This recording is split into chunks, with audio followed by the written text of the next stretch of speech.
Hello students, today I'm going to discuss the last module in your syllabus, and the title of the module is Basic and Derived Structure. In your examination, the university in its letter has curtailed the module 7, that is coordination and subordination. So there will be just 3 modules for the examination: module 5 phrases, module 6 clauses, and module 8 basic and derived structure. So in this presentation I will just revise what you have learned so far, and then I will talk about derived structure, what we mean by derived structure, and I will take some of the questions, some of the sort of questions that may be set on this topic in the examination. So in this way we will finish today's presentation. See, so far you have studied phrase structural rules. What does that mean? It simply means the rules of grammar at the base level. Those rules make basic structure of clauses or say sentences. For example, when you write a clause like this, I eat a mango, you identify the structure of this clause as subject, predicate, and object. So the order of these clause elements is definite. All of a sudden we cannot break this order. We cannot say that a mango ate I, or I ate a mango. So this order is specific, definite, and it is followed. And when you follow this order, it becomes basic structure of clauses. So here you have complement, here you have adverbial. The example of complement, that he is clever. Now you cannot say that he clever is. So this does not have sensible meaning. So the order of the basic structure is definite, and you have studied so far in your phrase structural rules. Even say, for example, in the prepositional phrase, in the box, so you cannot change the box in.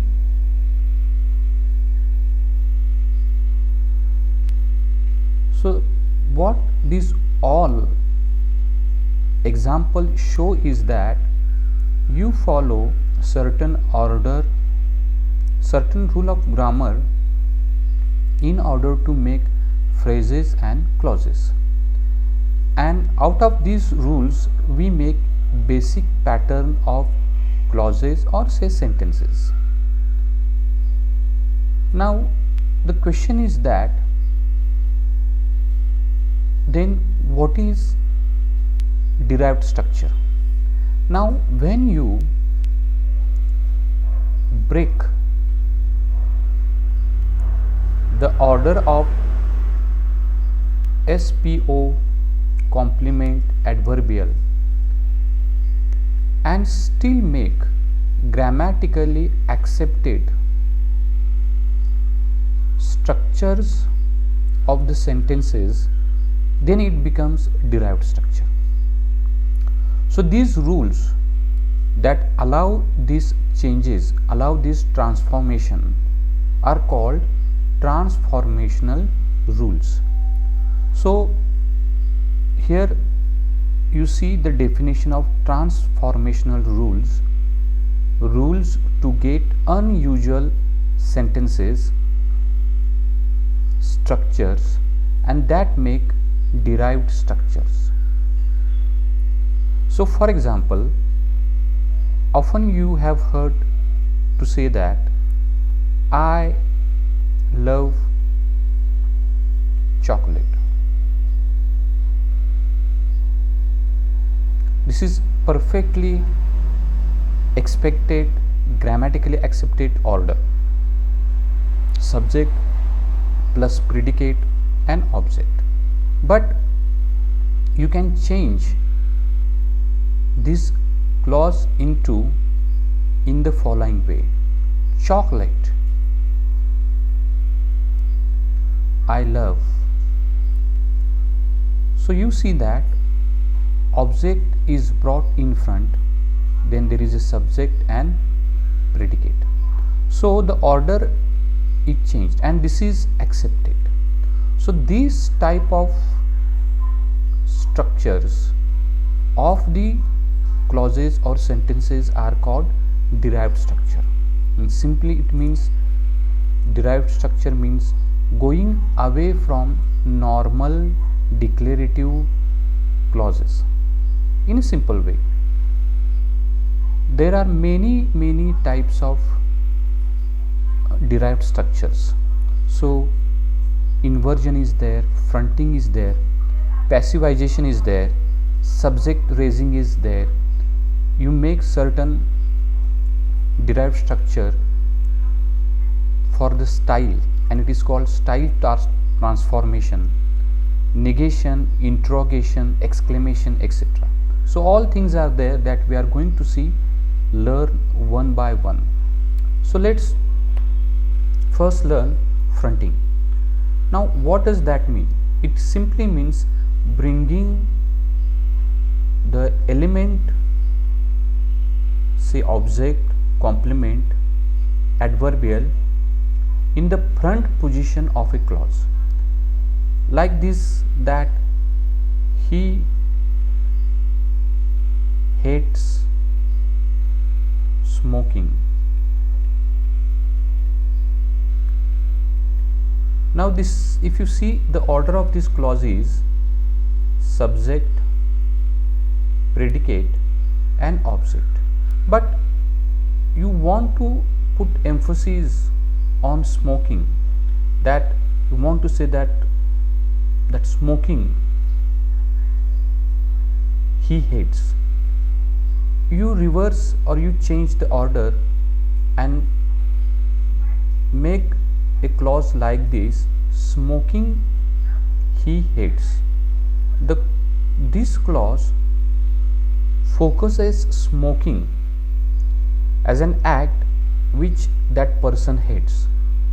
So in order to bring this act into focus, you change the order and it becomes OSP. But remember that this order, the subject and predicate, that the predicate follows subject, stays as it is, because you can more understand it in your inversion, other type of derived structure. So smoking, you have brought this object into focus. So see, for example, he kept the book in the box.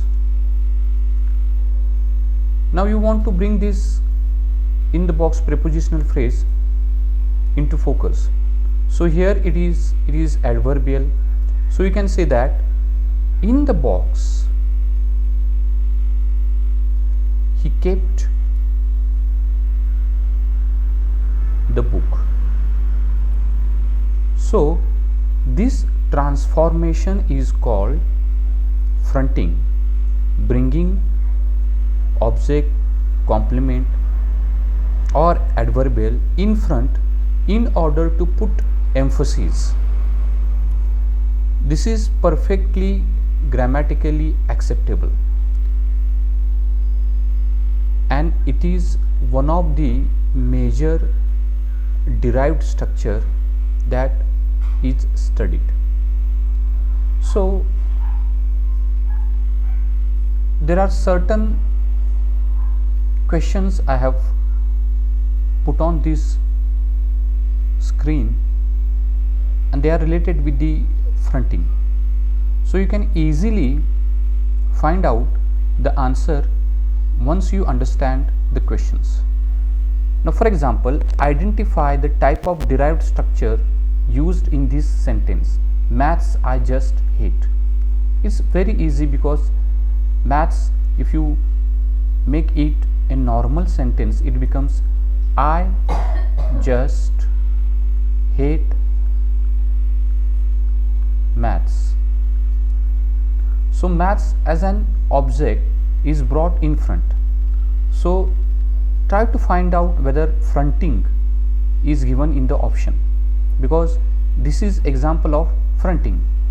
So the first option is negation, the second option is exclamation, the third is inversion, and fourth is none of the above. It obviously shows that the answer is none of the above, because this is the example of fronting. Now look at the other example. Maths I just hate is a derived structure. The basic structure is changed by applying the rule of, definitely it is the rule of fronting. So see whether we have chosen correct answer. Yes, the first answer we have chosen is absolutely correct, and even the second is exclamation is also here, not explanation but E option, that is the fronting, is correct option. Now look at this question. Use the device of fronting to focus soft drinks in the sentence. As I told you that you use fronting as a rule in order to put emphasis on certain elements in a clause.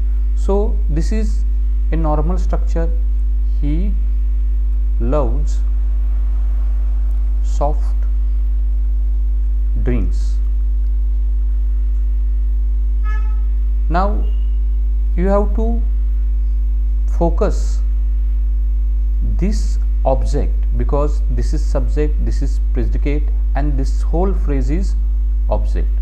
So what are you told is that use device of fronting to focus soft drinks. So in order to bring it into focus, you make sentence like this: the soft drinks he loves, and you have a choice E, soft drinks he loves, soft drinks loves he. Here you see the SP order is changed, only B, and both A and B. So the appropriate answer is E, that is the soft drinks he loves. Which of the following is an example of fronting? His character I despise, intelligent I was born, willingly he will never do it. You see here, if you try to identify the basic pattern in this all clauses, for example, his character I despise. Here you have subject, predicate, and this is object which is brought in front. So the basic structure here is I despise his character. So this is definitely example of fronting. In the same way, here I was born intelligent, complement is brought into focus. Willingly he will never do it. Here also the adverbial is brought into focus. So all these are the examples of fronting. So the appropriate answer is all, that is option H. So use the fronting device to focus on politicians in the sentence. I hate politicians. Definitely you will change the order. Politicians hate I, politicians I hate. Both A and B, only B. The appropriate answer is A, no doubt, because politicians hate I. This is not appropriate answer. The B option is appropriate. Politicians I hate, because I hate politicians. If you identify the basic pattern, here you see subject, predicate and object, and this object is brought in front. So politicians I hate is appropriate answer, not option A but option B is appropriate answer. So this topic we examined last week. Why it is called the example of fronting? Obviously because the topic is shifted to the front position. So the appropriate answer is A, that is option is A. Okay, so in this way, in this presentation, you have just learned fronting as a derived structure with the sort of questions, multiple choice questions, examples of multiple choice questions that may be asked in your examination. In our next video, we will see the inversion as a derived structure. Thank you.